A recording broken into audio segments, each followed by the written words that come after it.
Hey guys, I just watched Venom. It was a delightful experience. The AMC I went to even gave me an exclusive collector's comic. It was a very interesting read. It's pretty much just the movie.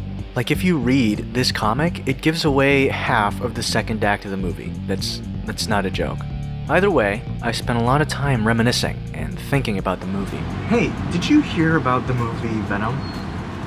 Oh, you have seen it? You thought it was garbage. Was it good? Was it bad? Was it passable? And I came to the conclusion, Venom is a trashy film. But even though it's trashy, it can reach a level that makes it so bad, it's good. But this doesn't happen often enough, so it's still kind of trashy. Thing is, Venom supposedly had like 40 minutes of the movie cut out, which is absolutely bonkers. But if it did have 40 minutes completely eradicated from the movie, it could still not save the film because it's just that bad. But bad in a good way. It's really entertaining, I'll say that. So what does bad but entertaining mean? Well, let me tell you, that just means the movie is really weird. The first act of this movie is a total chore and kind of boring. The only thing that makes it bearable is Tom Hardy, because Tom Hardy is almost never bad. He isn't even bad here, he's just passable. And passable is enough. When the film goes on to its second and third acts though, what the f***?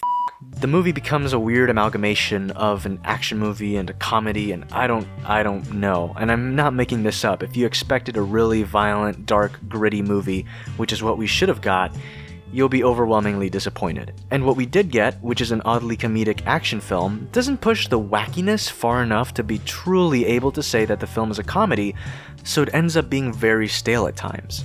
It's as if the movie wanted to go further, but couldn't. I do think this is one of those movies that would have benefited from an R rating. What I think is the film's biggest flaw is that it decides to just speed through all these potentially emotional moments. Like in the first act, you feel like you're being shot from scene to scene without much thought. The writing in this movie is its biggest problem. And pretty much, the entire point of a narrative is to have an entertaining narrative, one that you can get invested in. And while this movie's dilemma in the first act had the potential to be moving and heartbreaking, it was written in a very cliché way, with characters blatantly saying what they think, and every single conversation is phrased in an awkward way that makes the Venom symbiote feel the most human out of all the characters. No, I'm gonna do my job. That's what I'm gonna do. Maybe you were run out of New York. I was going places. I moved to San Francisco for you. Venom is actually a very cool character and is genuinely funny. Most of Venom and Eddie's interactions are highlights and they grow as characters together.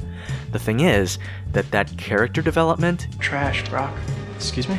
Once Eddie gets the symbiote, the plot, if you can call it a plot, takes over the entire movie, giving it no time to breathe, and we don't get any chill moments with Eddie and the symbiote. The only time we get some good bonding moments with Eddie and Venom is at the literal end of the movie, but any more than that and I would be spoiling the movie, so if you haven't watched the movie, you can skip to the time on screen, or leave, watch the movie, and come back. But I'm warning you, if you watch the movie, don't let the devil in. Take it from me, I let the devil in, and it was not a good experience.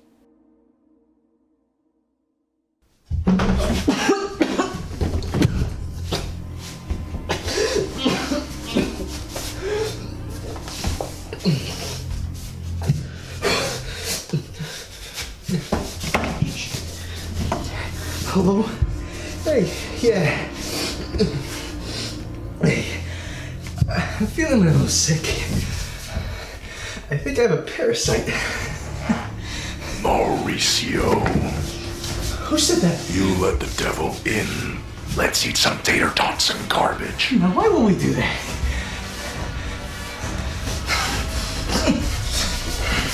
Knocking, knocking to the devil, been benevolent as I've ever been. Medicine in this medicine.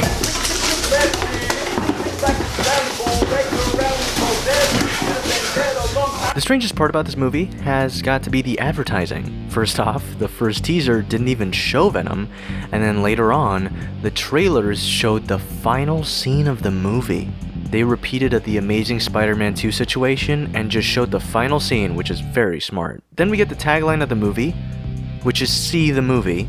This isn't a joke, that's one of the movie's taglines. And who can forget the amazing Eminem with his soon-to-be nominated Grammy Award-winning song titled Venom. The movie is so intriguing, it's a meme. Even Sony has a hard time promoting the movie on Twitter, and memes themselves. For some reason on Twitter also, people have started associating Venom with gamers and rising up. Twitter is a very, very strange place. So, the movie. It starts with one of the most horribly edited sequences I've ever seen. So there's this guy, Carlton Drake, the antagonist, and Jenny Slate. Now they're looking at this monitor at a spaceship. It's their spaceship, property of the Life Foundation. That's a company that Carlton Drake owns. The Life Foundation has enough money to send spaceships to space and retrieve aliens. Let that just sink in. So the ship lands, and the only survivor is John Jameson, or J. Jonah Jameson's son. Now this dude has a symbiote on him, and the symbiote starts to infect a bunch of people and escapes from the Life Foundation. What's its plan? To get to the Life Foundation. What?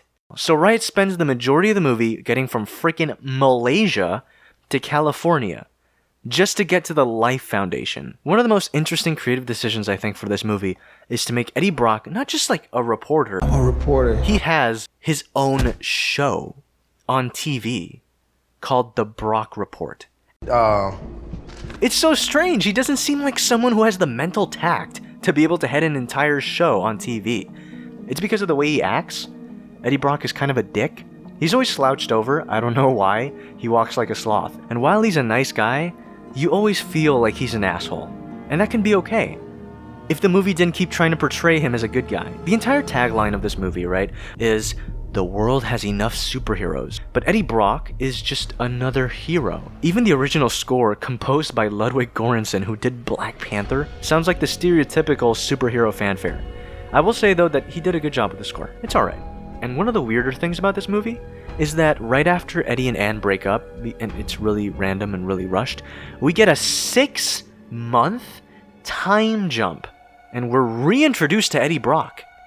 So we spend about 20 minutes of a movie building up Eddie Brock as a character. Have a nice life. Only to dismantle that, time skip, and reintroduce Eddie Brock as a character again. But honestly, who cares about 6 months later, because this is where the movie starts going insane.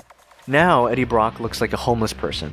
He meditates a bit and he lives with a dick as a neighbor, and Eddie gets so angry at the neighbor that whenever the dude plays loud music, Eddie makes this face like he's about to shit his pants, and this isn't a joke. It reminds me of this scene in Transformers.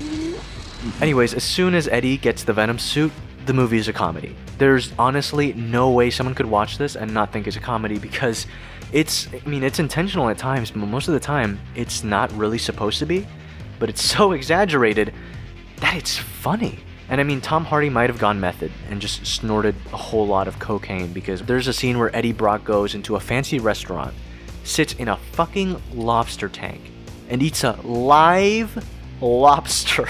And then, finally, Venom comes out, and he's pretty fucking hot. The movie goes absolutely bonkers from here. The plot is as interesting and as messy as Eddie Brock's permanent sweat stain. Venom inhabits Anne, and Anne saves Eddie in the forest, and they have mouth sex for a good 10 seconds.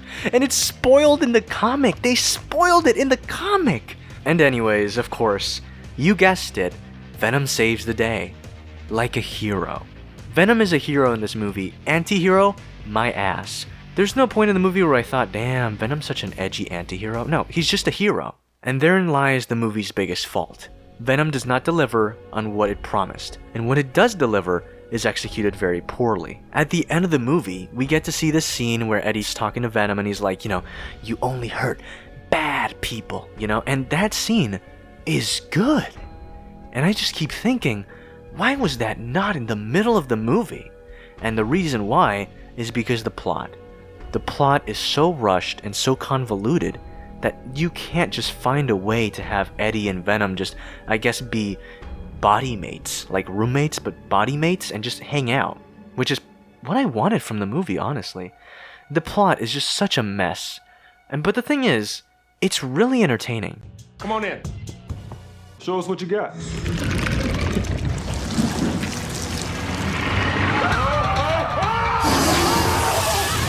The movie could definitely get a cult following. I think it will, Some people, like me, didn't enjoy the movie that much, but honestly, it's fine if you did. I don't think I can watch this movie more than 2 times. And if I were to rate this movie, I'd give it a 1 star out of 5, but on entertainment factor, probably be a 3. It's like The Room, just less funny. And also, one last thing, Topher Grace is the superior Eddie Brock. But the Venom in this movie is Venom 100%. And if Venom 2 ever gets made, if I'm being honest, I'll probably watch it on opening day. If you're listening to this, thanks so much for watching. I had a lot of fun making this video, and I wish I had more footage so I could more adequately explain what I was talking about. I want to thank my amazing patrons for helping me out monthly. It seriously helps me and this channel a lot, and yes, I'm going to make that Q&A. For everyone else, those who are subscribed, thank you so much for being subscribed. I really, really thank you all. You mean a lot to me. And if you aren't subscribed, well, thanks for watching the video. Please leave a like, a comment, or share the video if you enjoyed it, and consider subscribing for more essays and weirder content like animations and skits. Thanks so much for coming to the table, and I'll see you all next time.